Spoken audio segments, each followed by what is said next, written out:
Chapter 658. Wait, Aslier suddenly said. The flames surged with suspicion. His fiery eye sockets moved slightly, and his gaze seemed to pierce through Black Dragon. You have the smell of a god on you. It's the divinity of the god of retribution. Caesar didn't hide it and showed him what he had gained from the Battle of Monkville. The complete divinity appeared in his eyes. It was a golden hexagonal cube without any shadows or dark patterns on its surface. It looked like an exquisite work of art, a work of art that couldn't be created even if one exhausted everything. This is the complete divinity. The Lord of the Infernal Prison sighed softly and then cursed in a low voice. How can there be such a stupid god that you actually killed him? A true god needs to consume a lot of divine power to break through the barrier of Iradia. After he came down, he didn't rest and immediately fought me under Pyro's instructions. It's normal for him to die in the material world, Caesar said. Aslier's was even more confused. Pyro watched him die. Yes, except for this guy. The other gods are all projections. They were restricted by the various rules of Iradia and couldn't rescue him in time. Black Dragon nodded. Your reason doesn't make sense. The Lord of the Infernal Prison whispered, the gods have lived for so many years, and it's not that they haven't encountered powerful enemies. They've hunted down evil creatures, and there have been successful cases. If the gods were so easy to kill, I'm afraid they wouldn't have been able to hold the power of the astral world. Quel'Dorii thought he could fight against the gods back then, so he began a plan for war early on. He was fully prepared to welcome the arrival of the gods. But in the end, didn't he all die? He was massacred. Even the plane was torn apart and fragmented into what you call Iradia, Vilost, and some lands that drifted into the astral world. I know all that you said, Caesar said. You don't understand Pyro's viciousness. If the Sun Master God wanted to kill you, he wouldn't just send a weak god to the lower realm. If necessary, he would even descend himself. The Lord of the Infernal Prison continued. Such cowardice and cowardice, retreating weakly after suffering losses. It doesn't seem like the work of a Lord God. It seems more like something those useless devils would do. Don't tell me you want me to shift my hostile gaze to the devils. The Black Dragon wagged its tail. I do have such thoughts. The Lord of the Infernal Prison did not try to hide it. He only looked at the golden crystal and said, but there is indeed a problem with this matter. A complete divine spark is not so easy to obtain. The reason why only one god descended to the mortal realm. The Black Dragon turned to look at the dome. It's probably because someone helped him. Aslier's immediately came to a realization. Are you talking about the Red Dragon, Kuingu? I'm not sure if it's Geos or Bahamut, but if Bahamut was the one who stopped the gods, then he wouldn't have had to project himself at the gods and tell me what he did. Caesar fell silent for a moment before replying. As for Geos, he told me last time that I wasn't fighting alone. He said that he would provide me with some protection in the astral realm, but the prerequisite was that I couldn't be weak. I had to use my strength to demonstrate the might of the mutated dragons, unify Iradia, and guard the insect path. To be honest, I didn't take his words to heart. That guy is so careless, and I didn't think that he would actually be willing to help me fight against the gods. The Black Dragon's voice was as light as a feather. If Kuingu Geos were to hear this, he would have most likely laughed heartily before patting the Black Dragon's shoulder and saying things like, I'm a man of my word. That's how I, Geos, live in this world. Let's give it our all. I want to see the evil dragons dance in the Audio world. So Geos has indeed become your backer. However, you've offended so many sovereigns that even the Crimson Disaster won't be able to stop them. You probably found other helpers. I'll ask the mutated dragons when I can talk to them. The Black Dragon said. After such a long time, his thirst for power had been reignited once again. It was imperative that he unify the Iradia world. Only then would he be able to rule over the Star Realm and the Abyss. Hey, give me that quintessence, Aslier said bluntly, not treating them as strangers at all. No, you don't need the Godhead, and there's no point in keeping it. Why don't you give it to me? The Lord of the Infernal Prison said, Black Dragon, I'm helping you guard the Abyssal Gate, so it's only right that you pay me. I can pay you, but I can't give you this Godhead. The black dragon shook his head again. Why? Asliers was a little angry. I don't need this thing, but the godhead of a true god is just a source of energy in your hands. It's not like a virtual godhead that can bring you true improvements. There's someone in this world who can make better use of it, my daughter. Caesar said, wrapping the golden diamond-shaped cube with psionic power and sending it to Odin's hands. You can't even protect yourself now, yet you're still in the mood to think about others. You're an idiot who's led by the nose by your emotions, weak and humble. Aslier sneered, but he did not stop the black dragon's actions. He just asked, "Where's my reward? What do you want?" Black Rock Mountain. I want to move the Black Rock Mountain away from the Blackwing Empire. The Northerners call the Black Rock Mountain a country within a country. You should also be very troubled. Take this opportunity to let the demons of the Black Rock Mountain become independent. Aslier said, I'm going to build a new nest on the land under your feet. After pulling away, my Baylor demons will not interfere with your Blackwing clan. Their first target of destruction is the rising Sun City. In addition, the threat from the demons will help you annex the land in the south. After all, compared with the demons, the Blackwing clan is as kind and lovely as an angel. Humans will quickly throw themselves into your arms and lick your toes. The lord of the infernal prison looked like he was giving alms. How about it? Are you satisfied with this proposal? Caesar thought for a while and shook his head. Bahamut helped me convey the revelation of the oracle. I also promised him that I would keep my promise. Let's change it again. Hypocrite. Aslier sneered. He had already seen clearly that the so-called reward was just empty talk. The black dragon did not intend to pay anything at all, but he did not care. Iradia had already opened the door to him. As the great lord of the upper realm, he could seize anything he wanted by strength.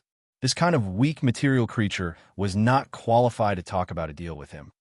Then let's change it to the last one. In order to embarrass the black dragon, Asliers deliberately blew a breath, hummed twice, and said, I want the position of the lord of the dark cloud. Can you get it? I'll get it for you within 100 years. Chapter 659. It was said that the divine kingdom in Sotofia was a city flowing with light. It rose from the ground under the great power of the god of light and fire. It was peaceful, comfortable, and beautiful. It was always filled with warm sunlight, helping people to stay away from diseases and curses. Everyone could have a farm full of cows and sheep, fruits and vegetables. Even if they did not have to work hard, there was an endless supply of good wine waiting to be enjoyed. But it was also a place of dreams. Many people who came after hearing the news could not find the entrance to the city. Sotofia was only open to the believers of the god of light and fire. To find it, one had to be pious and even fanatical enough. All this was not a problem for Odin. She was a real god and was very sensitive to the flow of divine power. The illusion left by Notorious could not affect her. Odin easily found the hiding place of the god of light and fire and stabbed the spear into the warm air. The so-called divine kingdom on land was indeed in Sotofia, but it was not a real city, but a tree without roots. Notorious found a miniature half-bit wall and connected its space-time node to a certain place in Sotofia. He used it as his own kingdom to absorb believers and faith. The demi-plane that was shrouded in darkness slowly revealed itself under the push of divine power. In just a few seconds, the protection of the miniature plane had already collapsed. The particles that made up the material flew everywhere with long, beautiful tails behind them.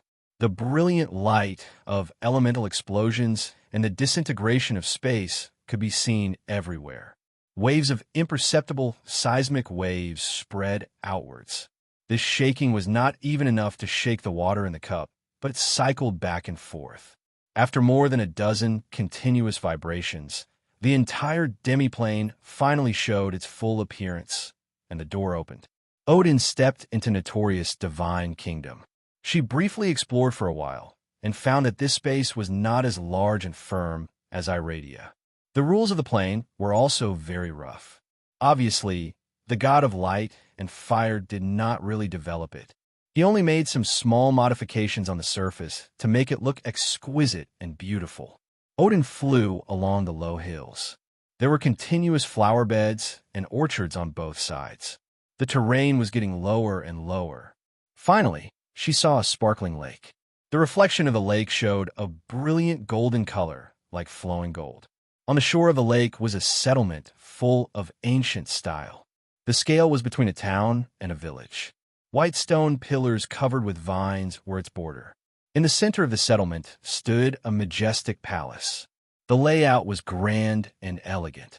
When she withdrew her gaze, the army of zealots had already surrounded her. There were no living people in this place. The ordinary believers had either become zealots who could continuously provide faith, or were turned into servants of Notorious, who gave everything to him. Odin swung the spear of eternity without mercy.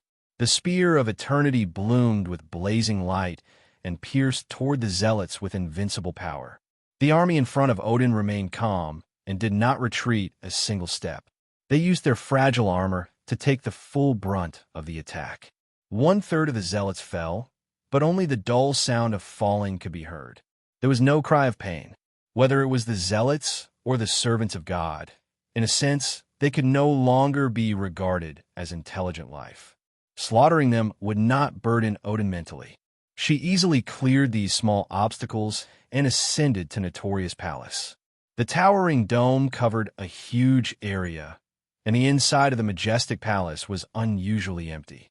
There were no obstructing furnishings or servants, and only a throne stood quietly at the end of the palace.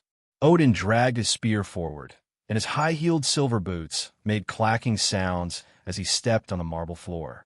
Notorious sat on the golden throne and looked calmly at Odin approaching slowly.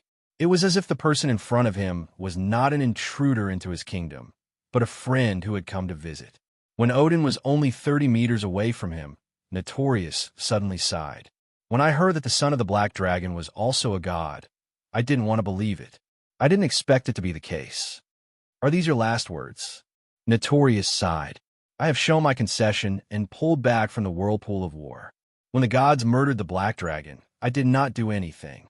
Why are you still unwilling to forgive me and insist on provoking blood and fire? My father fought the demon lord to the death in order to protect Eladia, but you ambushed him from behind. Odin shook her head. We'll not forget this. At that time, I was still under Pyro's control and had to act according to the will of the Sun Sovereign, Notorious said coldly. You have a reason, but it doesn't mean you won't be punished. Odin said, You hurt my father, so I want to kill you. Huh. The god of light and flame could no longer maintain his calmness and indifference. He could not help but laugh out loud. The echoes of his laughter collided under the dome. Foolish and arrogant. You dare to challenge my throne with just a primordial divine artifact of Eladia? It would be more appropriate if your father were here. If my father came, you would tremble, right? Odin said softly. Impudent. Notorious suddenly stood up, flames surging behind him. He stretched out his hand, and the golden throne twisted in the flames, turned into liquid, and poured into the hands of the god of light and fire. It condensed into a brilliant spear again. He pointed forward. Die, evil god.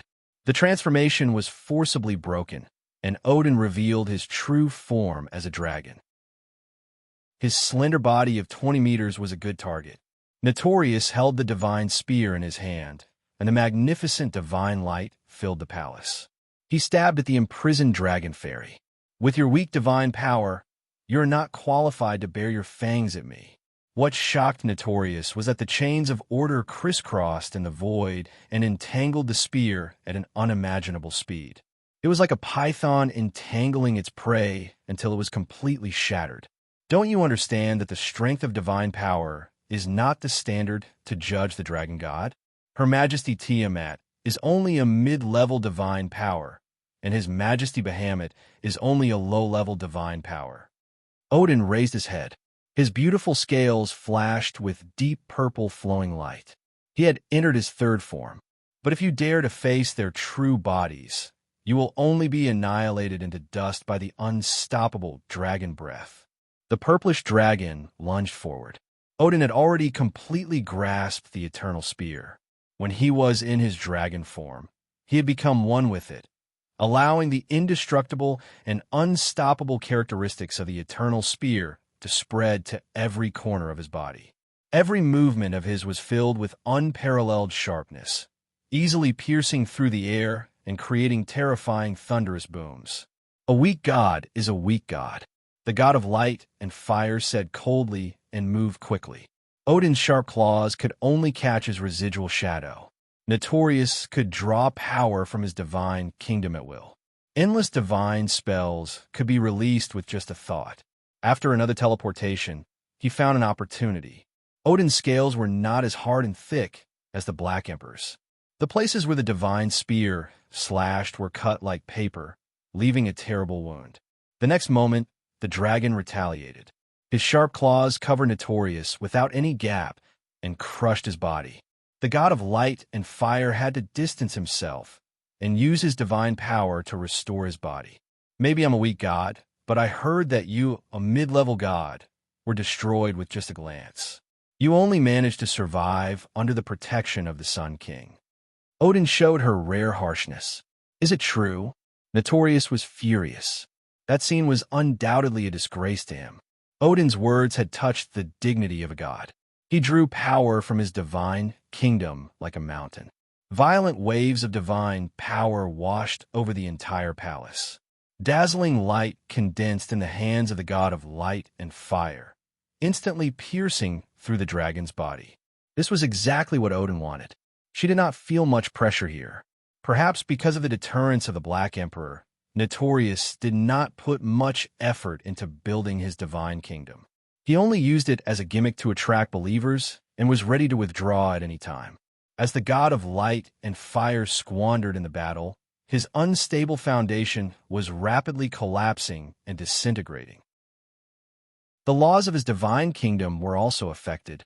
Although Odin was now at a disadvantage and had to constantly use divine power to restore her body, she had more than just divine power. As time passed, the situation would eventually be reversed. Chapter 660. Leon knew that he could find him in the White Tower. Over the years, the Emperor had become more and more fond of going to the White Tower to dismiss the attendants and guards. He would stand alone at the top of the tower and look over the Golden Gate of Dawn, overlooking the capital of the empire, known as the City of 10,000 Cities. Zion, this ancient name, represented the center of the world, the absolute dominator of power. The ancestors of mankind set out from this remote land and continued to expand outward, establishing an epic empire in iron and fire. They firmly held the hegemony of the continent for more than 1,700 years, leaving behind countless glorious histories and legends. Following the wide stone steps from bottom to top, Leon climbed all the way to the top. Before he could even bow, the Emperor had already turned around. His expression was as indifferent as a bottomless pool, but his eyes were bright and spirited. His tone was gentle. "Are you ready? According to your order, I have already gathered the elite troops of the Dawn Legion. They can set off at any time," Leon reported. "Good." The Emperor nodded and said nothing more. He turned back to look at his city. Is it really necessary to do this? Leon walked closer and stood beside the Emperor. He said softly, "Those foreign races may have the intention to negotiate. Perhaps we could try to communicate with the Black Dragon and end this war peacefully." "Are you saying such childish words to comfort me, General?" The Emperor shook his head. "You and I both know that the Black Dragon's ultimate goal is to become the master of Iradia. It will not give up until it achieves this goal. And the peace talks you speak of are actually surrendering, giving up the sovereignty and dignity of the Rising Sun City and becoming a vassal of the Black Dragon, just like the Central Trade Federation." The general was silent. The skies suddenly darkened, and a ring of radiant moon appeared above the capital of Zion. Its carrier had been destroyed in the war in the central region, but the legendary mages of the court had quickly rebuilt it, creating an even more magnificent city in the sky. Emperor Enrither had personally named it Imola, which was similar to the name of the goddess of hope, Tamora. The hidden symbolism and meaning of the name were obvious. Imola is about to depart. Don't you want to meet your children, your majesty? The general asked. What should be said has been repeated many times. There's no need to drag it out at this time. The journey of drifting in the astral world may not be as comfortable as living in the Black Dragon shadow. You didn't say goodbye to your family and children either, did you? Enriel asked, glancing at him. I agree with the Emperor, General Lion said casually. The two looked at each other and smiled at the same time. Lion, how long have I been the Emperor? Enriel suddenly asked. So far, it has been 260 years. You have also been the Legion Commander of Daybreak Legion for 260 years. Yes, 260 years ago, we banished the former emperor who had gone astray, the Lich King Aglarin Lemorin. At that time, the whole of Never-Setting Sun was bleeding, and Zion was almost turned into a city of bones. The scene of that time is still vivid in my mind, Enriel said softly. My father has been killed. Otherwise, that dragon wouldn't have been able to grasp the clues of the Eye of Gawushi and remove the blood curse on the orcs.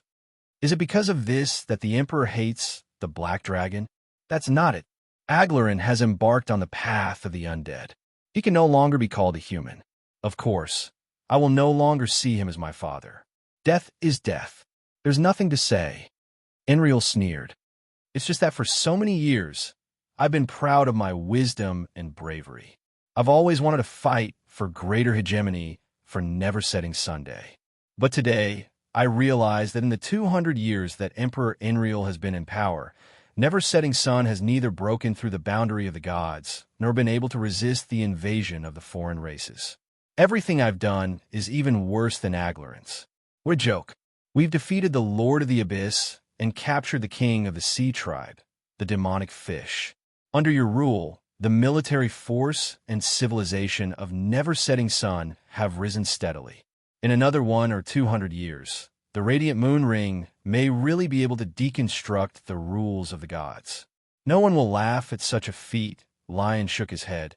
It's just that the Black Dragon carries the will of Eladia on its back. Even the gods were unable to predict its rise and were unable to contend against it. Of course, all the efforts we've put in will not have any effect. Never-Setting Sun, I'm not satisfied. Enriel reached out his hand toward the kingdom of Zion below, as if he wanted to grasp everything in front of him. The ancestors of mankind used countless blood and wisdom to create this empire and make it the overlord of the world.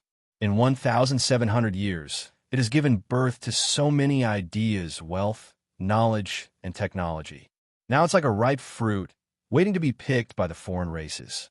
Lion clenched the sword in his hand. Now there's only one thing left for us to do, which is to risk everything to kill the Black Dragon or be killed by the Black Dragon. Enriel looked up at the sky, where colorful rainbows appeared under the dome. That was the bubble formed by Imola breaking through the world barrier. If we can kill the Black Dragon with everything we have, it'll be best. The Blackwing Empire will immediately fall apart, and we'll have enough time to regroup and deal with the incoming demons. If I'm killed by the Black Dragon, it'll be good too. The people on Imola will see that the Emperor would rather die than bow his head to the foreign races. This will give them the courage to survive in the difficult astral world. One day, the descendants of Never-Setting Sun will return to this land and take back their homeland, Enriel said in a low voice. Suddenly, he turned to Lion and asked in a thunderous voice, Are your soldiers really ready for the battle? I'm talking about, they're ready to die. The general grinned. The warriors of the Dawn Legion naturally don't lack the courage to fight to the death. Enriel suddenly turned around and walked down the stairs. He shook off his expensive fur robe, revealing his crimson armor. Under the white tower, there were armored soldiers everywhere. Their armors were like water, and their spears were like a forest. At the end of the year 1782, Iradia, the Emperor of Never-Setting Sun, led 30,000 soldiers of the Dawn Legion to launch a surprise attack on the Black Dragon Caesar, who was resting in the central Irving Gobi Desert. However, they were burned to ashes by the Lord of the Infernal Prison before they could even wake up the sleeping Black Dragon.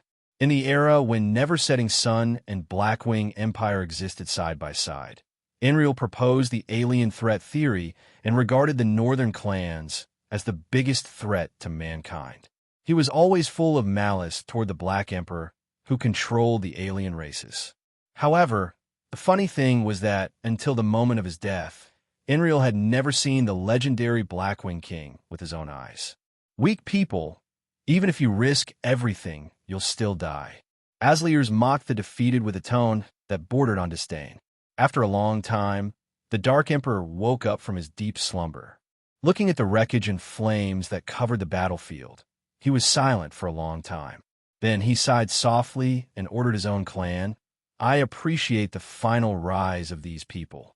I want to leave their names in history." 3 days later, the Black Dragon Emperor arrived in Zion. The wheel of history rolled forward, and the Fourth Iradia era began. Chapter 661. It was not until the Dawn Legion and the Radiant Moon Circle disappeared from this land that people were shocked to discover that Iradia no longer had the power to resist the Black Wings. The dragons' clans and fleets drove straight in from the north and south.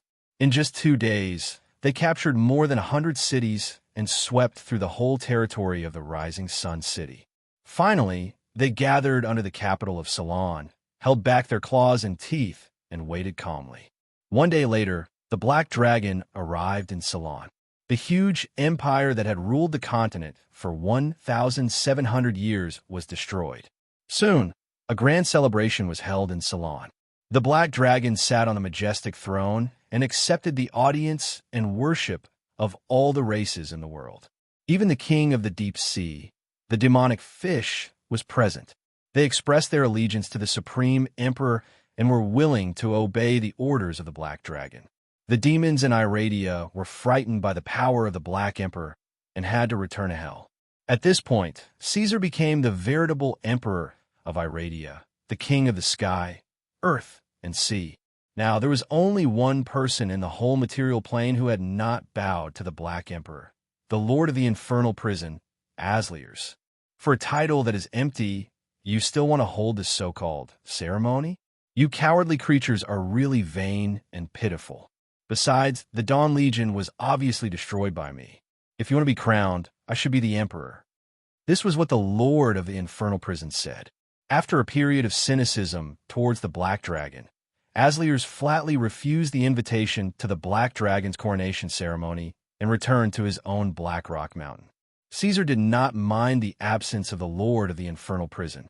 That guy was originally an extremely proud and conceited abyss lord. It was normal that he did not want to see the Black Dragon crowned with glory. It would be really strange if he came. You've completed the great task of unifying the continent and led Iradia into the Fourth Era. You've brought countless races, including the sea race and the human race, under your rule, creating an unprecedented empire. Great Emperor, please bestow a new name to this new empire. After the coronation ceremony ended, ravenous wolf manager Hogg came to the Black Dragon King's throne and requested. Caesar nodded his head. The name of the Blackwing Empire was originally derived from the Blackwing's nest. It was a name that the humans had given to the Black Dragon and his kin. The Black Dragon had not rejected the name back then. However, at this very moment, this massive empire controlled all the races in Iradia. It did not seem appropriate to use the name of the Blackwing Empire. "You didn't come up with a name?" he asked. "The suzerains have indeed discussed it, but only the great emperor himself can name it as the empire." Hogg continued to ask for instructions. "Let's put this aside for now. I've called you here for something else." The Black Dragon in human form waved his hand and said, "After conquering Iradia, apart from weakening the surrendered nobles of the Rising Sun City and eliminating the resistance, there are also some orders that need to be carried out throughout the territory." Hogg stood solemnly and listened seriously. This land has been unified after continuous wars.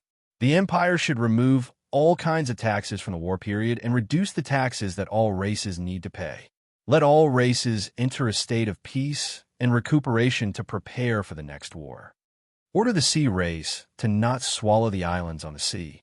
The empire should build harbors on those islands and let Iradia and Vilost be more closely connected. Measure the land of Iradia and Vilost. Divide Iradia into 36 provinces and Vilost into 12 provinces. Use the same laws. Let the common language become a real common language. While preserving the original languages of the clans, the Empire will use the common language and writing system. The Jackal manager had been listening silently. Only now did he ask, "Your Majesty, should we set up 2 common languages and add the dragon language to the list of official languages of the Empire?" Caesar shook his head. The dragon language is a spell that naturally has magic power. It can be learned, but it is not suitable to be the common language of Iradia. Hogg understood. Mint coins in my name. After the coins are issued, the new coins should be able to circulate in any race and region and gradually replace the various currencies used in the past. Open up strongholds everywhere and let them pass through. Caesar continued. Make Blackwing City and Ceylon City the north and south centers of the Empire. Tear down the outer walls of Blackwing City and Ceylon City and expand their scale. Open up strongholds and tear down the walls. Hogg said worriedly. In this way, we will lose the basis for defense. Once we are attacked, where will the attack come from? Black Dragon grinned. Moreover, our empire has tens of millions of soldiers. Their scaled armor, sharp blades, and fangs are the best walls of the Tangerine Empire. The Tangerine Empire. Hogg repeated the name and bowed respectfully. We will strictly carry out these orders. Emperor Iradia, your wisdom and power are unparalleled. After explaining the thoughts in his mind, Black Dragon left Ceylon City and prepared to go to Sotofia. When he passed by the outer courts meeting hall, he saw the busy Poison Fire Prince and Khan. He did not say much and just patted Khan's shoulder. Listen to Garen's teachings. You still have a lot to learn. Sotofia, the former kingdom of God, had now become the lair of the wishing dragons. Countless giant dragons with distorted bodies and beautiful faces rose and fell in the barren and remote sand. They were tense and vigilant, looking at all outsiders with hostile eyes. Even the radiation dragons were not allowed to step in. But of course they would not stop Caesar. Black Dragon passed through the obstacles set up by the wishing dragons and saw Odin in the center of the dragons. My daughter, Odin, who was wrapped in hazy divine power, had shown her most primitive form, the weak appearance of a fairy dragon. The end of her long tail was curled into a circle. There were no horns on the top of her head, but 2 colorful tentacles like ribbons. Her neck was long and thin, with 2 pairs of thin wings, and grain-like dark purple scales covered her body. You came to see me, Dad. Odin closed her eyes and curled up. Her voice came from the air, sounding a little weak. I didn't expect Notorious to be killed by you, as expected of the invincible Twilight Lord. Caesar said with a smile. Of course. Odin's voice rose with a little pride. Although I borrowed the power of the divine spark that Dad gave me temporarily, even without its help, I can still defeat Notorious after a fierce battle. Black Dragon did not deny it. He just smiled. How is the situation? Everything is going well. Odin said briskly. In another 10 days, I will be able to digest the divine sparks of Notorious and Airy and raise my status to mid-level divine power. Dad, I will help you teach Asliers a lesson, so that he won't be noisy all day. Good. Black Dragon nodded. At the same time, an order from Emperor Iradia was quickly issued. It was to purify the faith in the whole empire, set the Twilight Lord as the only god recognized by the Tangerine dynasty, destroy the temples of the Lord of War, the Sun Lord, the Mother of Magic, and other gods, and build a temple that belonged solely to Odin. Your order is the will of Iradia. The response from the other side of the psionic link came from the radiation dragon head. Wait. Before the psionic link was disconnected, Caesar suddenly remembered and added, keep the Temple of Bahamut, allow the faith of all races to the Platinum Dragon God, and set the Platinum Dragon God as the orthodox god of the Tangerine dynasty. Yes, the clan leader accepted the order again. After chatting with little Luna for a while, Black Dragon returned to Luna's side and accompanied her for half a month. After that, He brought the little one to Sotofia and waited together for Odin to complete his promotion. After a long time, everything was settled, and even the new Tangerine dynasty was on the right track. Black Dragon got away from the entanglement of the queen and his daughter and entered a deep sleep in the Black Rock Mountain. He had a hunch that this time, his sleep would be longer than any of the previous times, but the achievements he obtained would also be more than any of the previous times. That was the power that was enough to trample on the abyss. Chapter 662. This is the Insect Erosion Passage. Odin's eyes widened as she stared at the huge sphere floating in the air in front of her. Tiny patterns appeared on its surface, and its entire body presented a dim yellow and red luster. It reminded her of those dead stars in the universe. It was cold and silent, but it also hid a rich and oppressive power. This stone sphere had a diameter of 15 meters, like the eye of a titan, but in Odin's eyes, it was still too small. According to her father's description, the gravitational waves had crushed and torn apart the entire insect erosion passage, compressing it into such a small sphere. Although she did not see the full appearance of the insect erosion passage, it should not be much smaller than Iradius. It was hard to imagine that this was the final appearance of a world after it was compressed. Odin was horrified. What kind of power did her father use to create such a cold and terrifying thing? Presumably, it would not be long before the people in the astral plane spread word by word that the Black Emperor had destroyed a world and made nearly 10 million demons into his collection, adding them to his display cabinet. She tried to touch the sphere and found that it was not as rough as it looked. It was smooth and flat to the touch, like touching a delicate ceramic. It was as if the whole thing would shatter with just the slightest force. Odin exerted her strength. She did not feel any feedback of power. The stone sphere was very heavy and firm. She immediately focused and used her divine power to push it, but the sphere with a diameter of 15 meters remained in a static state, not moving at all. On the other side, Asliers was already shocked to the extreme. He was stronger and sharper than Odin. Even though they were separated by a world wall, he could still sense the destructive waves coming from the insect erosion passage. The Black Dragon really did not speak arrogantly and destroy the world that the demons had excavated for hundreds of years by himself. He looked at Odin, trying to push the stone ball, and suddenly remembered some history. It was said that not long after the creation of the world, the demon Daruz was born by the will of the abyss. It was the first demon in history and also the true ruler of the abyss. It was far more powerful than the current pillar gods. Daruz quickly passed the initial period of ignorance and completed the exploration of his birthplace.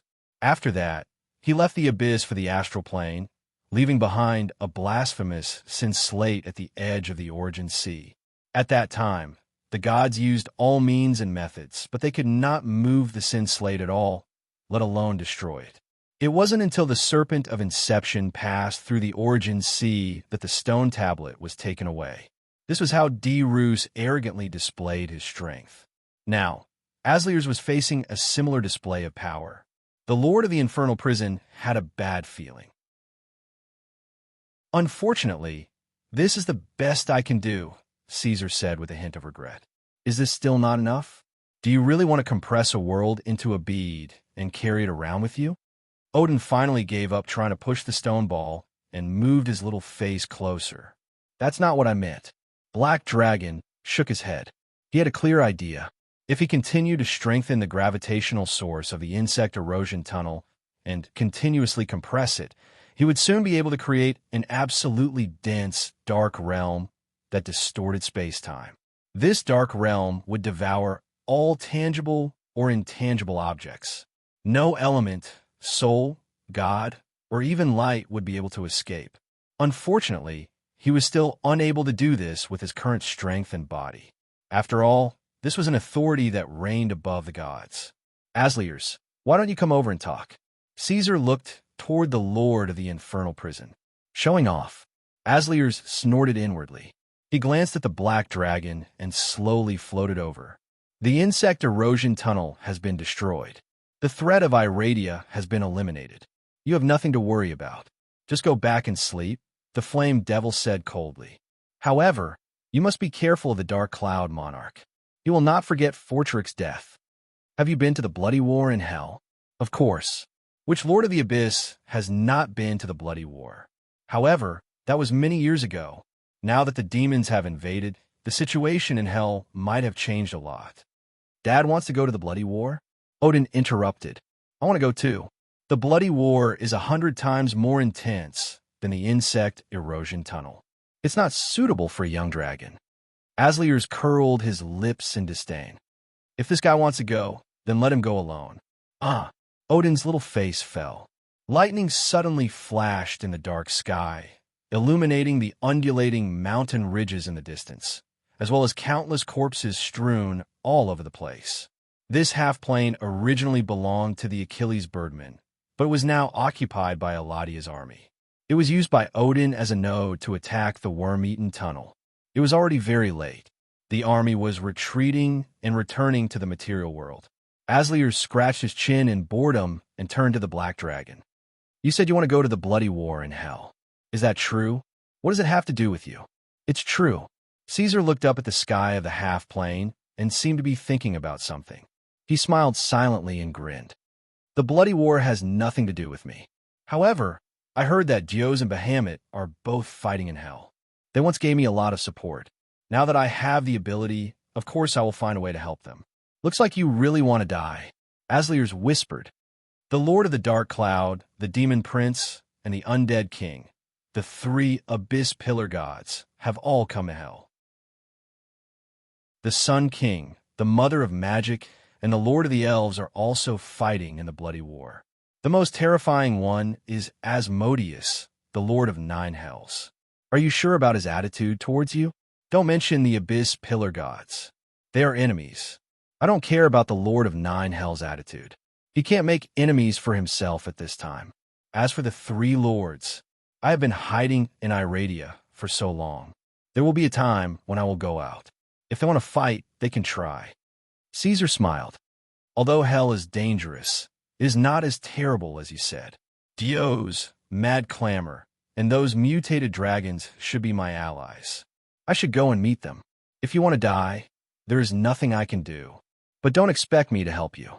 Not with me? The blood war is meaningless to me. I want to return to the abyss. The Lord of the Infernal Prison snorted. When I first came to the material world, I did not expect to stay in Iradia for so long. I did not bring many important things with me. Now that the Abyss Pillar Gods have all come to hell, even the insect erosion and crushing of the tunnel and Fortrick's death did not attract the attention of others. This is a great opportunity. I can take the opportunity to return to the abyss and take back what belongs to me. Return to the 606th floor of the abyss. Yes, after such a long time, a new lord may have been born there. But only I can open the door to the infernal prison. Aslier's tone was full of pride. I will be sublimated in the infernal prison. That is good. Caesar nodded and stretched out his claw. You wait in the infernal prison. I will bring the status of the Lord of the Dark Cloud here. Asliers looked at him in confusion. He hesitated for a moment and stretched out his flaming claw. I hope you can do it. I will. Caesar held it. Chapter 663. Odin stepped out of the colorful rift and saw the endless horde of demons. He instinctively assumed a defensive posture, his heart thumping violently. Aslier's reaction was the complete opposite. He appeared to be very excited and immediately began to unleash his power, showing off his specialty of slaughter and destruction. A storm of flames surged from the flat ground, almost instantly clearing the surrounding area. The Balrog Lord showed a satisfied smile and glanced at Odin, who was standing still. Move forward, let your army in. Enemy! Enemy! The demon warlord roared. As his voice fell, the tide of demons began to rise and fall violently. In an instant, thousands of axes were thrown. Those axes were so powerful that they were not thrown in a curved parabola, but in a straight line. Many unlucky lesser demons were directly torn apart by their own axes, causing even more casualties. The entire worm-eroded tunnel was stirred, like a pot of black water boiling. Before news of the enemy attack reached the Abyssal Lord, the horde of demons was already surging towards the tunnel, the clanking of armor converging into ear-piercing screams. Wish Fisher. Odin brandished his spear. Don't stop. Move forward. Open up a path.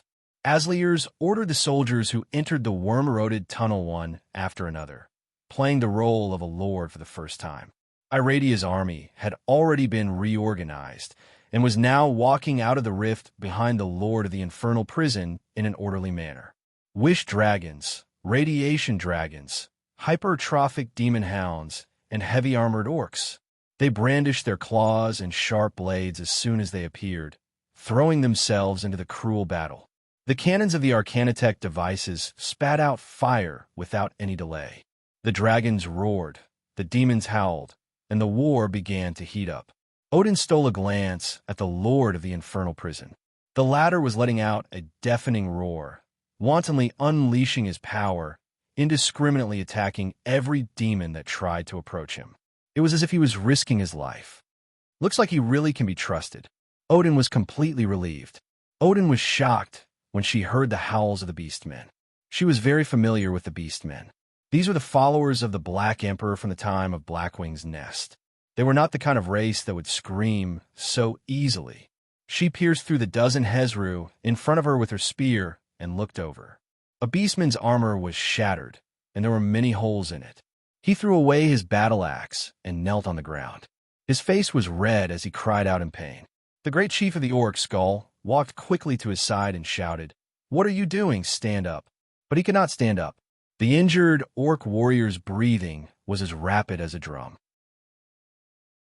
Before Odin could cast a group healing spell, the body under the armor quickly petrified and disintegrated, turning into a pile of stone that had lost its strength. Stung by a demon-hunting spider, there's no saving him. Khan flapped his fiery wings and flew over his head.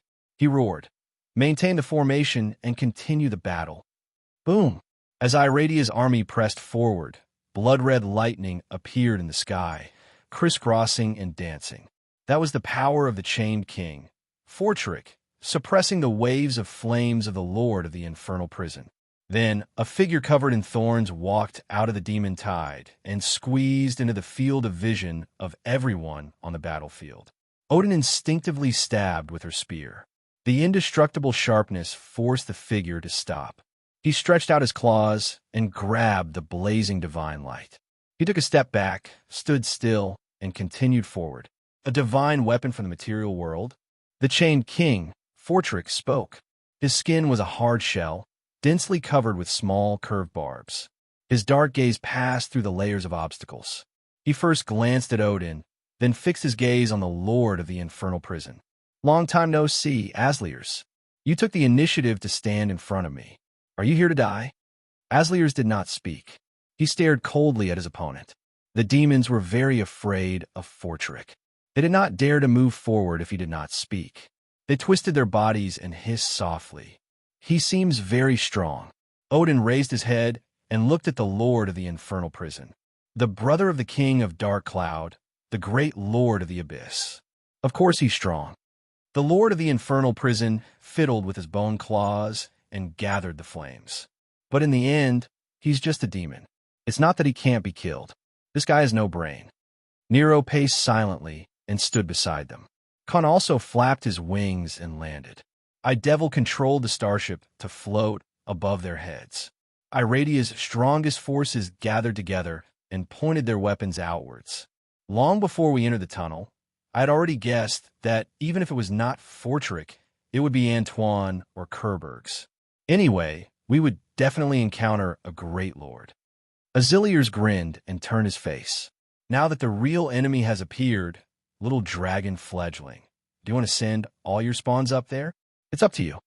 Odin held the Spear of Eternity and pursed her lips tightly. The strength that Fortrick had just displayed was shocking. She had never seen anyone who could hold the edge of Iradia's divine weapon in such a way. Aslier shook his head and sighed. "You're indeed not suitable to be the emperor of the Black Dragon's clan. We did not choose this war. Iradia has no way out," Khan said. "The winner lives, the loser dies. He suddenly shot out and flapped his wings, spewing flames at the tall great lord standing in the middle of the demons. Fortrix's movements were not commensurate with his huge body. He was extremely agile and dodged with a slight twist of his body. He reached out his claws to grab Khan, who was approaching. Khan was also very agile. He had the bloodline of the ancestral dragon, the inheritance of the Inferno King, and the gift of the Black Emperor. He was not much weaker than Odin. He dodged and spun in the air. Kill! Odin let out a dragon-like roar from her throat. Everyone waved their weapons and rushed forward. There was nothing to talk about between the Iradia creatures and the demons. This war was not for benefits. The demons wanted to go through the worm-eroded tunnel and land in the material world to survive. They stopped the demons from landing in the material world to survive. The battle for survival was the most tragic and could only end with death. Everyone here had great combat skills and rich experience. They did not need to discuss with each other to cooperate with tactics. Asliers took the initiative to face Fortrick, while Odin chose to wait and attack. Her divine spear was sharp. Once it hit, it would immediately penetrate the Great Lord's body. The Lord of the Infernal Prison was an elemental body. As long as he was careful enough, it would be difficult for him to be fatally injured. Asliers, the King of the Abyss, has become the servant of a material creature. Even so, Fortrick still had strength left. He sneered in the battle. It seems that 3,000 years did not teach you a lesson. This time, I will lock you in a cage for 10,000 years. Odin glanced at the Infernal King, who was getting more and more furious. She took a deep breath, and the tide of divine power surged back. She raised the spear and rushed forward. She waved the spear and stabbed Fortrick's shell heavily. She attacked the same spot several times and directly stabbed into the depths of the Great Lord of the Abyss body. Odin! Khan roared from the right. A black shadow charged over with profound energy. It was like a venomous snake that had crawled out from a cold corner and suddenly spat out fatal venom. Odin decisively let go of the eternal spear and revealed his third form like the dragon god. He retreated and spat out a destructive dragon's breath at that figure. He looked down at it disdainfully. It was the twin demon Ninos, another great lord of the abyss in the worm-eroded tunnel. It had been hiding in the darkness, waiting for an opportunity. It only attacked now. Its target was not the strongest in Iradia's camp, Asliers, but Odin, who was holding the eternal spear. However, Ninos didn't expect Odin to have a power that he hadn't used yet. Once his speed was touched by the breath, he immediately slowed down. Half of his body that he didn't have time to cover had already melted, disappearing into the scorching hot air. Odin let out a low roar. She did not even have time to speak before she pounced forward. She wanted to save Khan. The fire dragon's roar had not only alerted her, but also attracted Fortrick's attention. Khan wanted to retreat, but he was entangled by the abyssal chain in the air and lost his balance. It was already too late. Fortrick's large hand reached out to grab his body. His wings were held back, and he did not have a powerful breath like Odin. He could not stop the Chain King's giant hand. At the critical moment, Odin rushed over first. Her hind claws clamped onto Khan's shoulder and pulled with all her strength. Only when Khan's wings were torn apart did she manage to pull him out. The two dragons flipped in the air. The grayish-black dragon with a damaged body was thrown into the air by the dark purple dragon. Fortrick's hand turned to grab Odin, or rather, his target had been Odin from the beginning. He did not care about the flames behind him and grabbed the annoying fly in his hand. Then he paused for a moment and suddenly tightened his arm. Fortrick believed in his strength. This dragon would die very quickly. She would not have the chance to scream because the huge force would crush all the bones in her body, squash her organs, and turn her body into a mass of blood covered in scales. It was wonderful just thinking about it. However, the expected scene did not happen. A thin layer of barrier blocked his demonic power. No matter how hard Fortrick tried, the barrier did not break. The more strength Fortrick used, the deeper the barrier became. And it became deeper and deeper. Chapter 664. Odin is my child. Once you are in danger, I will appear by your side no matter when or where." This was what the Black Emperor had said to her. However, the worm-eroded tunnel was so far away from Iradia. There were countless half-planes and other planes between them. Her father was also in a deep slumber. Could he still sense the abnormality of the worm-eroded tunnel under all these obstacles? Odin was worried. Fortrick was furious. Demonic power roared in his body and poured down on the claw like a raging river. As he continued to increase his strength, the barrier let out an irresistible cry, and small cracks appeared on its surface. This was a sign that the barrier was about to collapse. The Chained King felt a burst of joy. He did not even think about where the barrier on Odin's body came from. He only stared at the struggling dragon, a cruel light flashing in his eyes. The sky seemed to be collapsing. The loud explosion forced everyone to look up and shift their attention to above their heads. In the sky above the colorful worm-eroded tunnel, a 10,000-meter-long dimensional barrier collapsed, revealing a huge gap. Turbulence swept across the land in an instant, sending many weak demons and nightmares into the void. In the gap in the dome, two terrifyingly large claws could be seen. Before the demons could roar, a head poked in from the outer realm. Its eyes were as bright as the eternal and inextinguishable sun. It looked around disdainfully and examined everything inside. A terrifying beast was lying on top of the worm-eroded tunnel at this moment. Feklik's heart turned cold. He had a premonition that something bad was about to happen.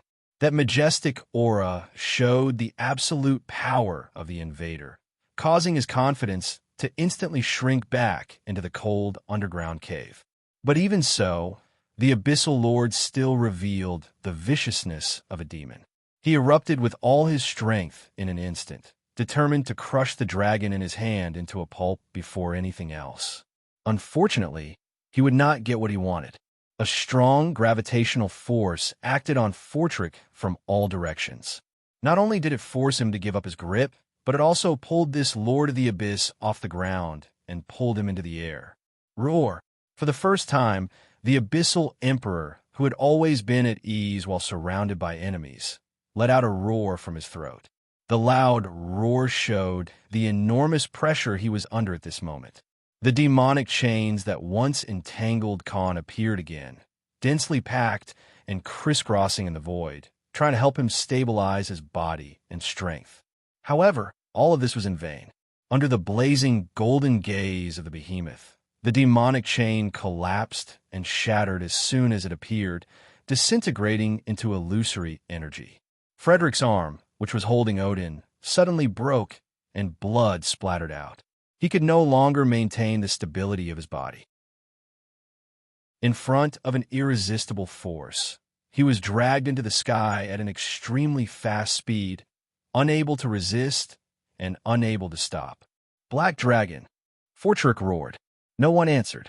What followed was his own mournful wail. He rose into the air, and his entire body exploded in an instant. It was as if countless hands of ancient gods were pulling his body from different directions. His head, wings, limbs, and tail were pulled out of his body. All of his flesh and blood spurted out like a bright red flower blooming in the air. The demons who looked up at the Lord of the Abyss could even see the ghastly stubble of his broken body. A few demon warlords who were closer wanted to save him, but before they could get close, they were frozen in the air. The demon warlord was startled for a moment. Then, he let out a wail louder than Fortrick's. His body suddenly exploded, torn into pieces. Blood and bones dripped everywhere. More and more demons were on the move. All of them surged forward, but the result was the same. They were like moths flying towards a prairie fire. No matter how many of them there were, they couldn't extinguish the flames in the slightest. There was a terrifying power in that area. It was difficult to see, but it truly existed. Every demon was like a salute shot into the sky, blooming with flowers of flesh and blood. Ninos could not believe his eyes. He retreated step by step. Such a scene would make an Abyss Lord tremble in fear. No one answered him. No one could make a sound. Nero, Khan, and even Asliers tried their best to stay away from that area. They could only watch as countless chaotic demons rushed to their deaths and were torn to pieces by that unfathomable power. When the whales finally stopped, a large area of the worm-eroded tunnel had been cleared.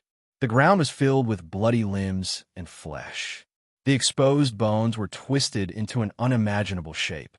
It made people feel the pain these demons had endured before they died. The flames on Aslier's body surged. This scene was even more terrifying than burning people to charcoal and then trampling them to ashes.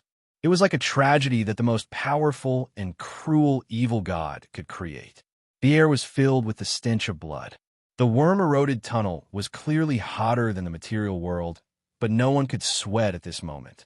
They only felt that their bodies had completely lost all feeling, as if they were in cold ice. Emperor Caesar, with extreme respect and fear, the Iradia respectfully knelt down to welcome the arrival of the Black Emperor. Fortrick was not dead yet. His strong vitality allowed him to reconstruct his body with a small piece of flesh. As soon as he stood up, he quickly distanced himself from the black dragon and stood at the edge of the worm-eroded tunnel. He cautiously and fearfully looked around. His eyes revealed a terrifying grayish-white color. Silence.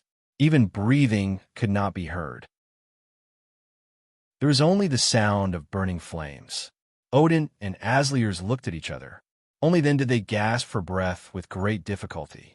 Their breathing was abnormally heavy as they stepped forward. Father. Her expression was timid, and she no longer called him father. Instead, she obediently called him father. Unlike his usual appearance, the black dragon's body was clearly undergoing some kind of intense transformation and had yet to complete. Odin realized that he might have caused trouble and disturb his father's slumber. This is the worm-eroded tunnel. The black dragon's voice was hoarse. It seemed that he had not completely woken up. This time, he had slept for far longer than before. However, he had also absorbed and digested a far greater achievement than before. Conqueror, king of the world, emperor of all races, the Iradia is united by your hand. Power and power, power and power, tempting twins. Reward, neutron life, form reconstruction, gravity control. This is the worm-eroded tunnel, your majesty. The demons are about to step onto our land. The Tangerine dynasty can only choose war. Khan replied with a firm tone. He did not dare to raise his head. After making a deal with the devil, Khan had obtained the black dragon's bloodline. Therefore, he could understand a lot of knowledge that had been lost in the river of time. Although the Black Dragon Emperor had not completed his transformation, the bits and pieces he revealed had awakened the fear that originated from Khan's bloodline. The only ones that could make the Black Dragon ancestor afraid were the good dragon King Bahamut and the evil dragon Mother Tiamat. In fact, these two dragon gods had a common identity, the ancestor dragon. Chapter 665. The battle suddenly stopped. All the demons looked at the black dragon who had landed on the ground and stood there in shock. No one would forget the tragedy that had just happened. Even the cruel, chained King Fortrick did not dare to attack recklessly. He stood at the edge of the tunnel, breathing rapidly. His eyes were filled with fear and hatred as he stared at the giant figure on the battlefield. The demons did not attack again, and Caesar did not care. He just closed his eyes and breathed slowly as if he was sensing the smell of the tunnel. After a while, the black dragon's stiff face gradually showed some expression. He had completely awakened from his deep sleep. He lowered his head and smiled warmly. My daughter, father. Odin still looked like he had done something wrong. I'm sorry. No need to apologize. Caesar interrupted her. Even if I was not disturbed, my sleep is nearing its end. Next, I just need to transform into a new body. This work can be done when I'm awake. Compared to this, I'm more concerned about your safety. You've done well. He turned around and looked at the waves of demons. If it were me, I would have made the decision to attack the tunnel. You've become stronger? Aslier's walked over and asked in a low voice. Yes. Caesar turned to him. You might not need 100 years to get your reward. My reward? You said you wanted the position of the monarch of the dark cloud. I remember that. Black Dragon moved his body, and his skin and scales quickly grew. Graz ZT, the Abyss Pillar God, is the strongest demon. If it's him, he should be able to easily destroy the tunnel. With my current strength, I can give it a try. What do you plan to do? Asliers asked. Caesar glanced at Asliers, then turned to look at Odin, Nero, and Khan. He then looked at the Iradia army. Retreat and protect yourselves. Asliers was stunned, then became furious. The Black Dragon's words clearly placed him in the ranks of the weak. Did he want the Lord of the Infernal Prison to protect him? Asliers wanted to jump up and roar. I didn't expect you to overestimate yourself to this extent. If you want to die, you can find a more comfortable place, and so on. However, based on his performance just now, the Black Dragon seemed to have obtained great power in his sleep. It was best not to jump to conclusions. Asliers thought for a moment and stared at the Black Dragon with killing intent for a few seconds. Finally, he snorted coldly, turned around, tore open the planar barrier, and stepped out. Dad, Odin was a little worried. Don't worry. Caesar's voice was gentle, but his words left no room for doubt. Khan then led the army to retreat. They returned from the crack the Lord of the Infernal Prison had opened and exited the worm-eaten tunnel. Fortrick watched all of this coldly. He was sending a message to the Lords of the Abyss, asking for the Dark Cloud Monarch's support. However, the Blood War was 100 times more intense than the worm-eaten tunnel. Every inch of the Abyss was difficult to move forward. The Pillar Gods could not withdraw their power at all. That was why the demon army did not receive the order to attack even after the invaders from Eladia had disappeared. However, there were some demons with lower intelligence who could not hold back their murderous thoughts. They raised their blades and charged forward, but they were quickly crushed and could not cause any waves. Caesar flapped his wings and rose into the sky. He closed his eyes and opened them again. He could not feel the flow of power. It was very calm. Minos trembled. Although he was not as strong as Fortrick, he was very smart. His senses were far superior to the other lords of the Abyss. At this moment, he suddenly felt a sense of impending doom. He wanted nothing more than to flee back to the Abyss and hide in his lair on the 763rd level. However, he could not move at all. An invisible force was holding him back, forcing him to stay where he was. Minos' body trembled slightly. He did not doubt that if he resisted, he would soon meet a tragic end. He would be torn to pieces like Fortrick. At this moment, the chained king finally sensed something and roared, "Attack! Kill it! Kill it!" Tens of thousands or hundreds of thousands of demons rushed into the sky. As far as the eye could see, there were humanoid figures with wings. Every pair of eyes flashed with a fierce light. They slammed their bodies, waved their blades and claws, and cut the air with the sound of the wind. However, no one could get close to the Black Dragon. The Black Dragon only glanced sluggishly at the demons that were rushing towards him. The group of demons instantly dispersed, as if his gaze had defeated them, causing fear in the hearts of the demons. In reality, there was a terrifying and respectable force field that was spreading out, forcing them to return to their original positions. The huge space was filled with the howls of demons. A demon general smelled the scent of destruction. It roared and lashed out at the demons in front of it. It rushed to the edge of the realm wall, but halfway there, its body exploded into a mass of scarlet blood. Hordes of demons began to flee, no longer obeying the orders of their lord. The worm-eroded passage was a space that the demons had painstakingly carved out, but at this moment, they wanted to escape. Like thousands of undead fleeing the divine kingdom of the god of light, the worm-eroded passage had silently changed owners. The master of this world was giving them the order of death. The Black Dragon circled above the worm-eroded passage. The force field of this world was changing around him. The sea of gravity was rising, and he wantonly used his power. Every move he made caused violent waves. It was as if he was judging the demons, but also as if he was dancing. When everything was done, the Black Dragon hovered above the worm-eroded passage. His wings and body formed a huge cross. His golden gaze focused on the thousands of demons as he softly said, "Gather." Thunder roared, lightning flashed, and a storm appeared. Under the focus of Caesar's gaze, the irresistible source of gravity had already appeared and spread out in all directions.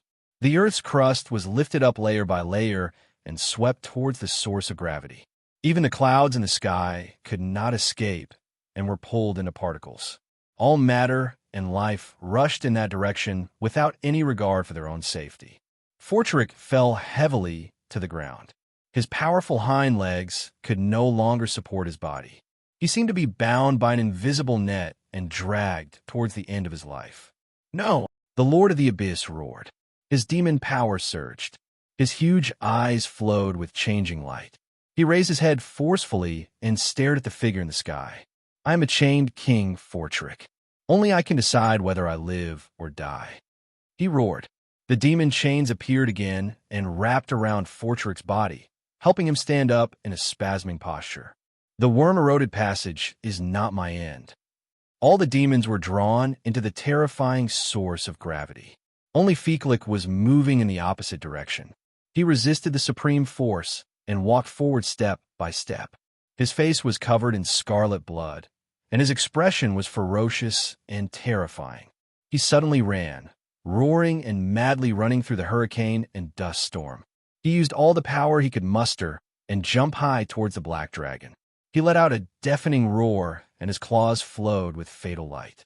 Forget about killing Caesar. As long as he could injure Caesar, everything would end. The black dragon stood in the void and darkness. His dark golden eyes were not moved. He looked at the chained king who was about to pounce in front of him and grinned at him. He stretched out his hooked toe and touched him lightly. "Goodbye," he said. The gravitational force suddenly magnified. Fortrick could no longer move forward. His body was pulled until it was deformed. He froze in the air for a moment and then flew back at an even faster speed, crashing into the source of the gravitational force. The impact shattered the chained king's bones. Fortrick howled. It was not because of the pain, but because he could not struggle. The force behind him was firmly suppressing him, making it impossible for him to move. In front of him, countless demon limbs, blades, and broken armor smashed into his body, turning into the tiniest powder. Under the influence of the gravitational force, these fine powder turned into countless sharp needles that pierced his body bit by bit. Everything was turning into powder. The wind swept through and swept away everything. The worm-eroded passage was heading towards an irreversible destruction. Fortrick could no longer make a sound. Chapter 667.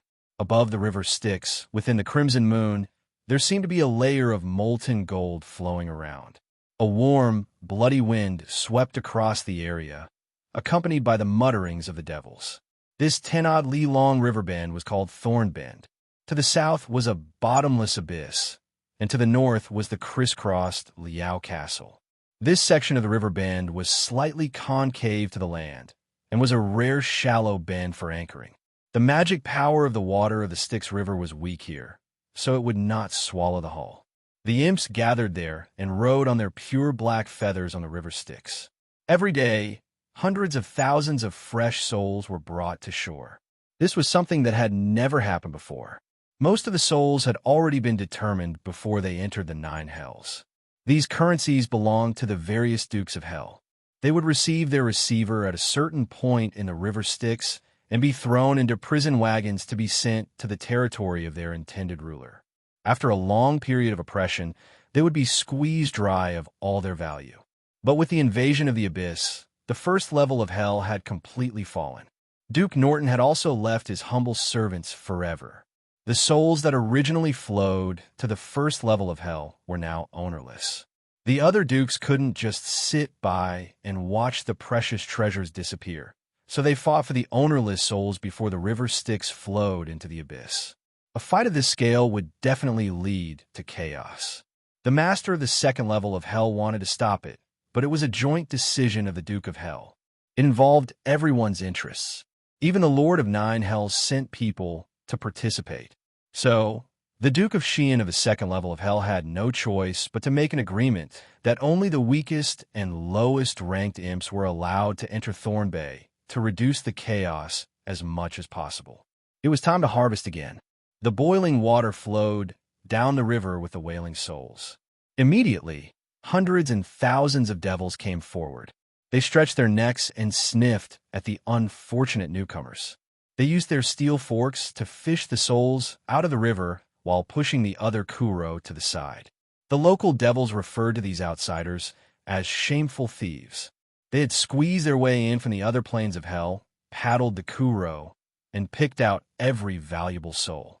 After capturing them, they locked them up in tall, soul-imprisoning wagons and dragged them back to the plane where their masters were.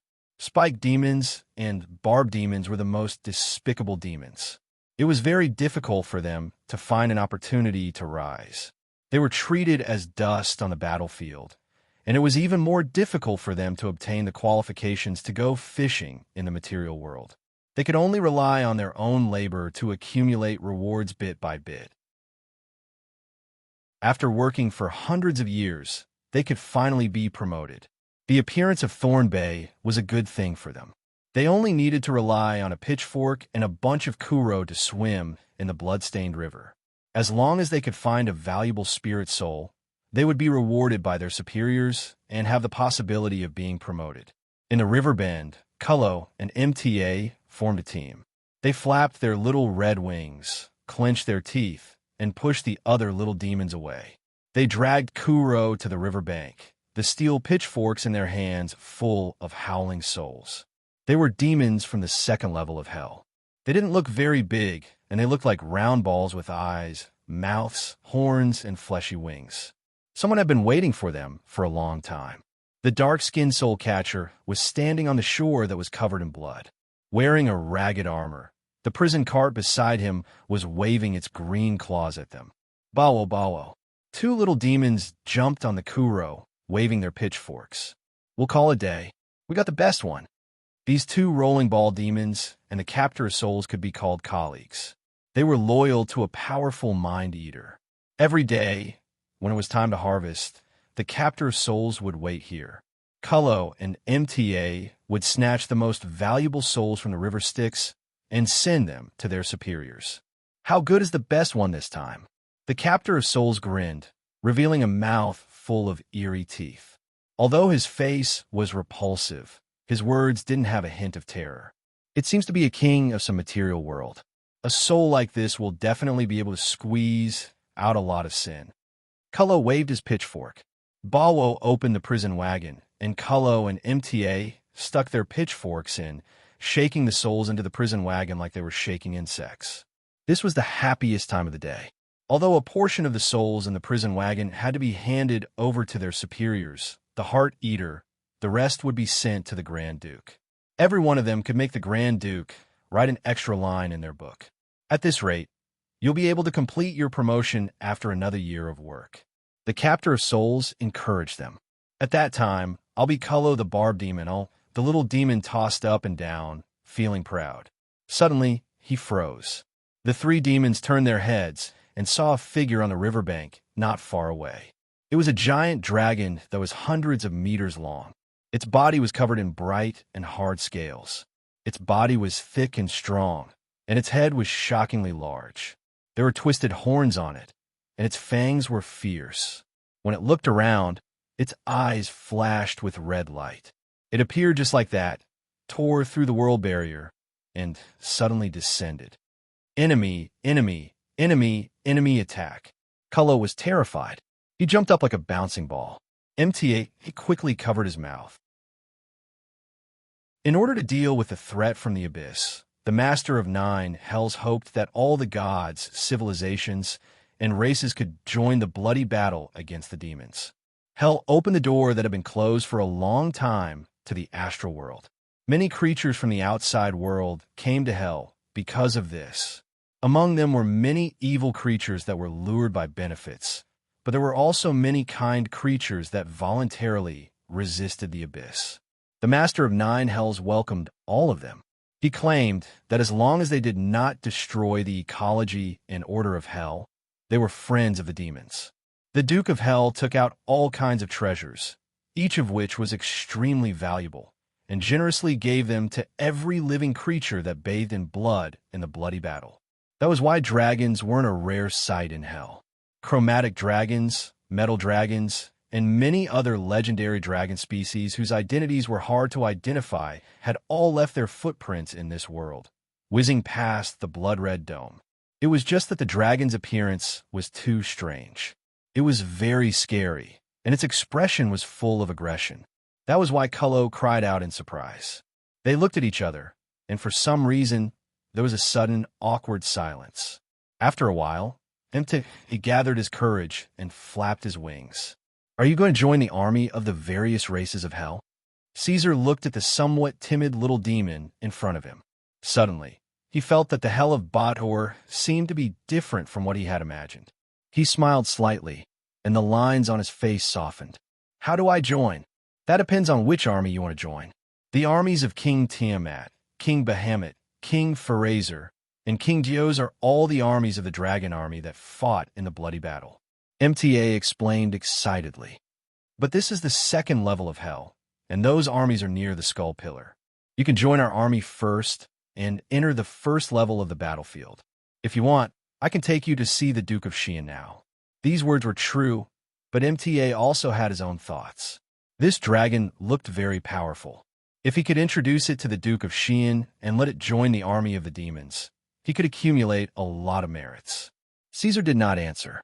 The black dragon stepped on the rocks and approached the riverbank. It looked at the demons wandering on the river Styx. They sat on the Kuro and fought to salvage the souls in the river. They pushed and shoved each other in disdain. It was a novel feeling. Chapter 668. I didn't expect there to be such enjoyment in Hell. The black dragon squinted his eyes and said, "It's really good." He was flipped over with his belly facing up, soaking in the thick soup of floating poppy petals. Rather than calling it a bath, it would be better to call a lake. Even the black dragon's gigantic body could tumble and leap about in it without being affected. This thick soup not only had a strong fragrance of flowers and plants, but it was also very effective. Not long after soaking in it, one could feel wisps of heat seeping in from between the scales, relaxing the limbs and tail. At this time, the lake was filled with incense and fog. It was impossible to tell whether he was in Hell or in God's kingdom. The water you use for bathing is taken from the Styx River. There are treasures such as demon blood, frozen earth, and marrow of desire soaked in it. Although the taste and effect are very good, it is after all highly poisonous. If you're not strong enough, the vicious energy will invade your heart, and you will sacrifice your life to the master of 9 hells. Grand Duke Sean of the 2nd floor of Hell said slowly. His appearance was like a high noble of the human world, without the characteristics of a devil. His tone was low and gentle. "Unfortunately, I didn't come this time to visit the scenery of Hell." The black dragon didn't care about the Devil Duke's words. He still raised his head and said, "About the collective invasion of the abyss and the bloody battlefield. What does the master of the 2nd floor want to tell me?" The Black Emperor crushed the worm-eroded passage with his own strength. "Such a great power is no different from the Lord God in God's kingdom. In front of you, I dare not call myself master." The Devil Duke said humbly, "About the bloody battlefield. The latest situation now is that we regained control of the Pillar of Skulls a week ago and forced the demons to retreat to the Wailing Wilderness. The Abyss is currently preparing for a counterattack." "I'm very curious." The black dragon turned over and lay on the water.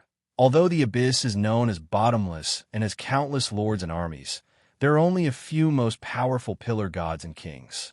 How can they conquer the Pillar of Skulls and threaten the entire Hell of Bator?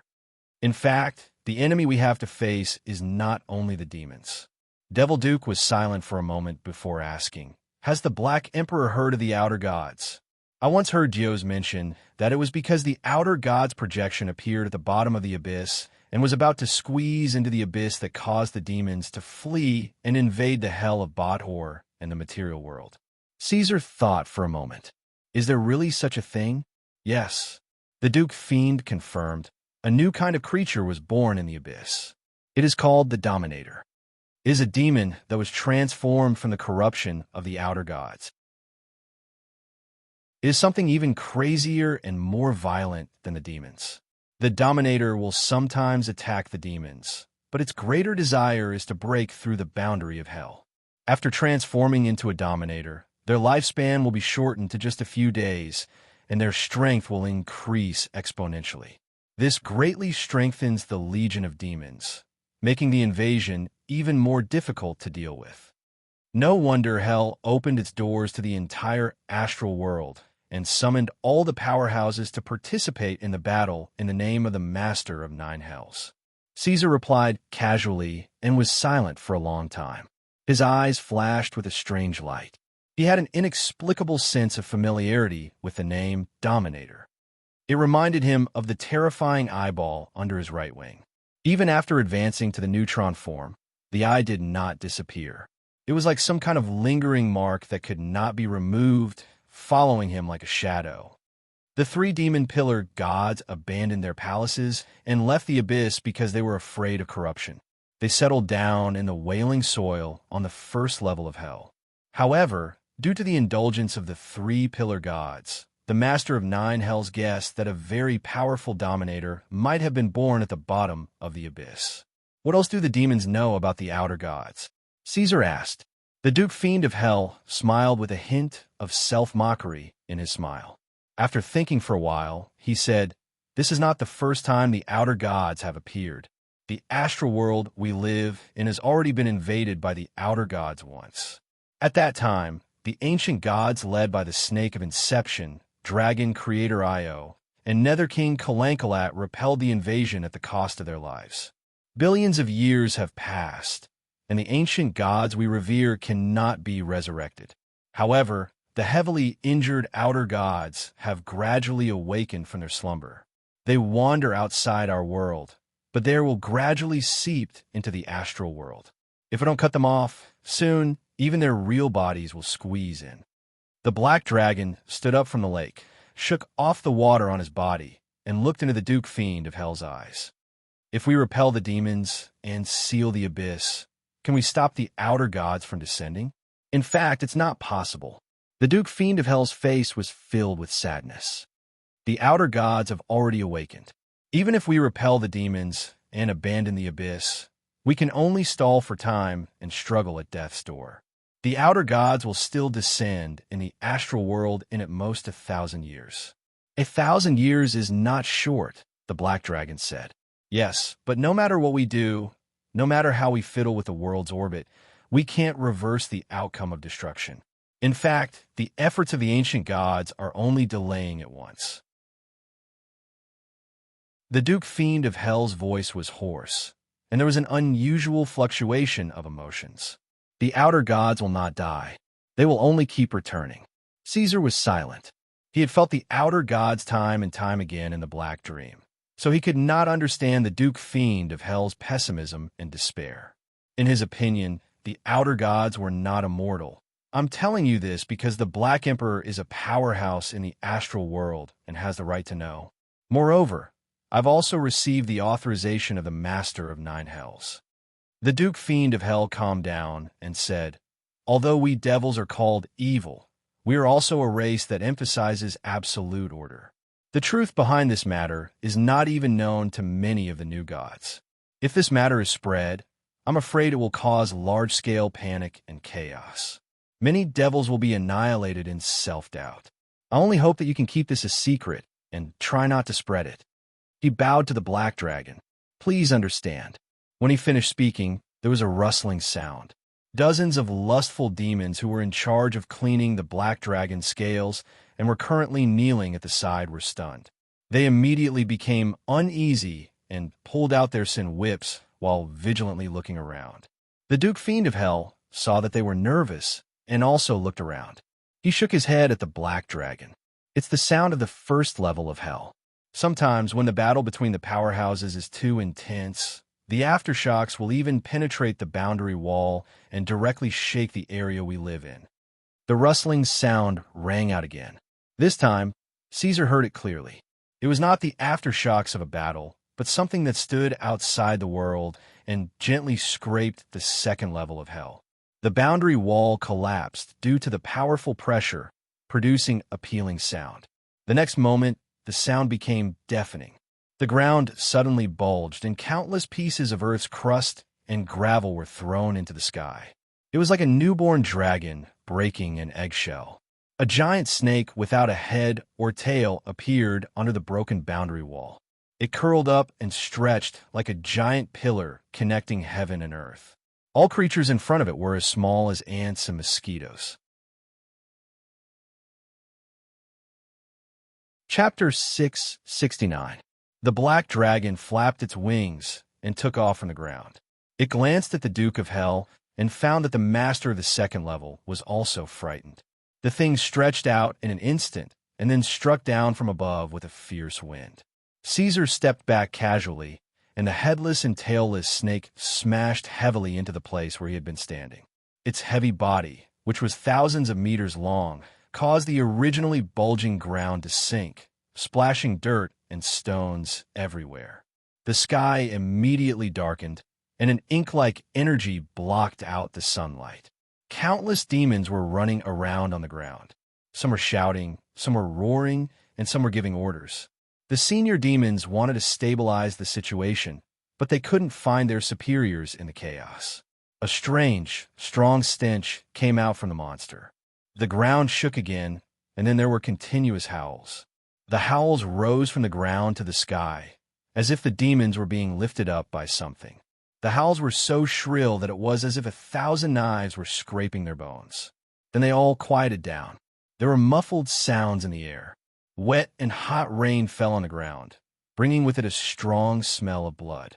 All the blood on the demons that were caught was squeezed out in an instant. The Devil Duke's expression changed slightly. He roared, and a heavy chain hammer that had to be held with both hands appeared in his hand. When the chain hammer appeared, a powerful thunderstorm swept across with the Duke as the center. Dazzling lightning condensed on the hammer, which looked majestic. This seems to be the divine weapon of Talos, right? The black dragon did not seem to have any intention of attacking. He floated in the air and praised the Duke's weapon. Compared to the demons, the dragon's treasure house is as funny as the collection of a baron in the countryside. The Black Emperor is really knowledgeable. This is an item that the Lord of Storm gave to Hell in a trade. The Duke of Hell said, "The Lord of Nine Hells gave it to me as a reward. I've been using it for many years." "What is this?" Caesar asked. "We're very familiar with the Chaos Abyss, but that place is known to be bottomless after all. There are some monsters that even the devils have never seen before. What's strange is that it broke through the dimensional barrier of the first level of Hell, and the powerful beings fighting in the first level should have been able to stop it." The hurricane once again pressed down from above. The lower half of that thing's body was still hidden in the Earth's crust, but just the exposed part was already as heavy as 1,000 caddies. After it was lifted up, it smashed down with a whistling momentum, as if it wanted to split the Earth in half. Of course, the Duke of Hell would not let it create such chaos. After a few flashes, he approached the monster and swung his chain at it. However, the monster's skin was like water. When it came into contact with the spikes of the hammer, it sank deeply, easily negating the power of the weapon. However, the attack was not over yet. The Duke of Hell twisted the handle of the chain, unleashing the power of calamity. Arcs of electricity danced wildly on the monster's body. However, that thing did not seem to feel anything. After randomly slapping a few times, it no longer attacked the devils on the ground. Instead, it suddenly straightened and continued to climb upwards. Its length seemed to have no end, reaching the sky in an instant. Enemy attack. Gather the highest-ranked devils around you. Spread out and prepare to counterattack. The Duke's words spread throughout the second level of Hell. With the command, the devils immediately took action. They formed a battle formation nearby, holding their weapons and waiting. The black dragon nodded slightly. After all, they were creatures of the Order faction. The devil's discipline was much stronger than the demons. It wants to break through the dimensional barrier here and go to a higher level of hell. Looking at the rising monster, the Devil Duke realized.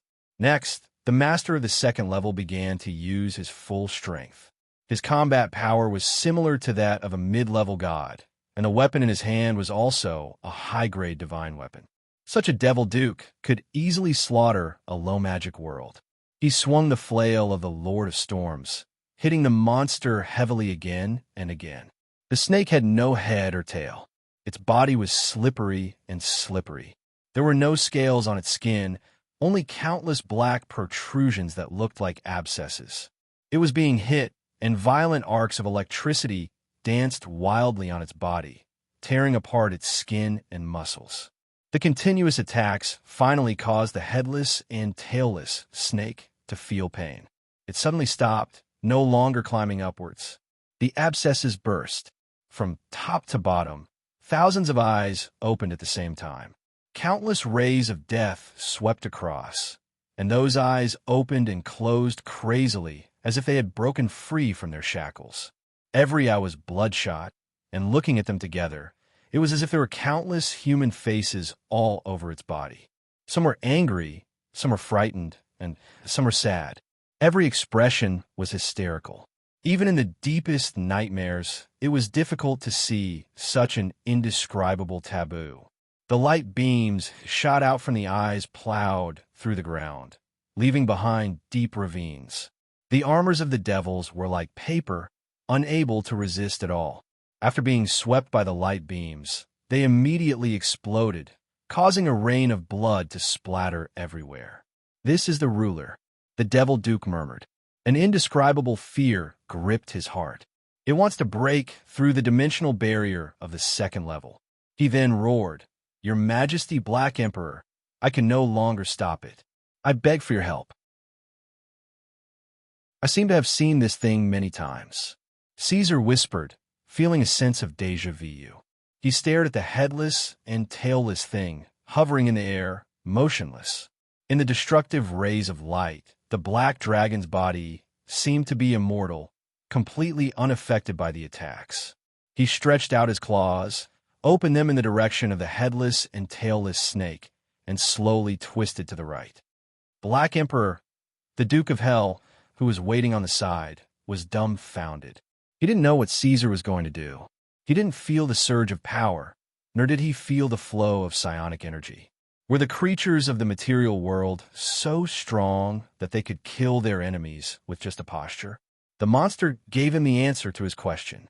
The headless and tailless snake froze again, no longer climbing up. This time, it didn't attack, but instead twisted wildly. Although it didn't make a sound, everyone seemed to have heard its howls. The monster twitched and spasmed, and its eyes no longer shot out light, as if it had gone blind.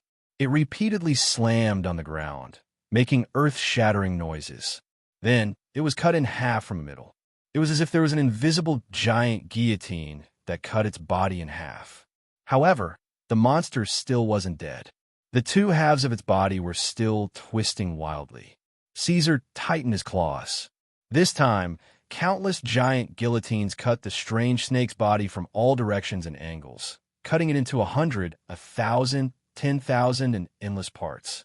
No matter how strong this guy's vitality was, it would be difficult for it to survive. Most of its body was twisted into dust by Caesar, and the ends slid into the ground, falling to the first level of hell with the broken stubble. Chapter 670. Avernus, on the first level of the 9 levels of hell. The entire plain was scorched. Everywhere was a wasteland covered with gravel. Occasionally, there would be towering mountains and slanted hills. Burning fireballs would fall from the sky at any time. The air was filled with a poisonous mist of blood. The black dragon flapped his wings and hovered in midair as he stared at the skull pillar.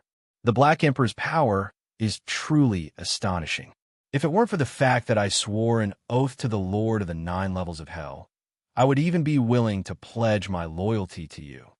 Even I am unable to identify what this monster is. If you really want to know, perhaps you should go to the first level to find out. This was what the Duke of Xi'an on the second level of the 9 levels of hell had said after Caesar tore apart the headless and tailless snake. Thus, the black dragon descended on the first level. The renowned skull pillar was actually a corpse tower. The demons had used exquisite techniques to stack up tens of billions of demon corpses to construct the most terrifying structure in the entire multiverse in order to flaunt the power of the infernal realm. The legendary 5-headed dragon queen, the mother of evil dragons, Tiamat, had built her divine kingdom below the Pillar of Skulls. She greedily sucked every bit of evil energy from the evil demon's corpse and used it to strengthen herself, creating an almost immortal body of an evil dragon god. After that, when the abyssal plane occupied the Avernus plane, the demons didn't destroy the skull pillar. Instead, they used the same method to construct a massive tower opposite the skull pillar. The tower was filled with the corpses of all demons and demons who dared to oppose the abyssal plane as a form of intimidation. Howling gales suddenly swept up around Caesar, bringing with them lethal heat and bone-chilling cold. What the hell? Why did you suddenly appear here? If you had told me in advance, I could have prepared some surprises for you and found a few lustful demons to play with. The voice was very cheerful. It is indeed very sudden, but I'm talking about his power. This guy has suddenly grown to an unimaginable level, so I need some of his body parts for detailed analysis. The other voice was a little confused. Kuangujios, Mad Clamor, Frostwings. They were the most powerful dragons, and their senses covered almost all of Avernus. Even the slightest movement would attract their attention. Caesar had been noticed by them as soon as he appeared. Looks like you came out right after dealing with Iradia's threat. You're very enthusiastic. No wonder you're a dragon that's with us. The red dragon patted the black dragon's shoulder, creating ripples in space. His crimson eyes were filled with admiration. He looked at Caesar as if he was looking at his own little brother, and naturally placed himself in the position of a big brother. The black dragon wanted to thank them for helping him stop the gods in the outer realm, but he didn't know what to say at the sight of the red dragon.